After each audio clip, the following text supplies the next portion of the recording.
Cricket আর বিনোদনের সুসম্পর্কের কথা কে না জানে।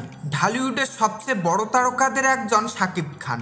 অন্যদিকে সাকিব আল হাসান বিশ্ব ক্রিকেটের বড় নাম। সাকিব ও সাকিবের মধ্যে বিরাজমান চমৎকার সুসম্পর্ক অনেক আগে থেকেই। এবার সেই সম্পর্ক আরও পরিণত হতে যাচ্ছে। সাকিব খানের কর্পোরেট প্রতিষ্ঠানে যুক্ত হচ্ছে আরেক সাকিব। গত জানুয়ারিতে একটি প্রসাধনী ব্র্যান্ডের কর্পোরেট প্রতিষ্ঠানের অফিসিয়াল পথ চলা শুরু করেন সুপারস্টার সাকিব খান। জনপ্রিয় এই চিত্রতারকা হয়েছেন আন্তর্জাতিক মানের এই প্রসাধনী ব্র্যান্ডের অন্যতম একজন ডিরেক্টর।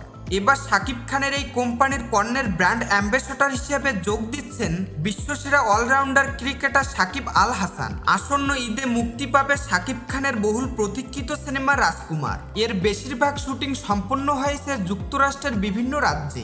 এ মাসেই তিনি শুটিংয়ে চেন্নাই যাচ্ছেন তুফান নামে আরেক ছবির, যেটি ঈদুল আজহায় মুক্তি পাবে। সাকিব খানের মুক্তির অপেক্ষায় থাকা আরেক ছবি দরদ।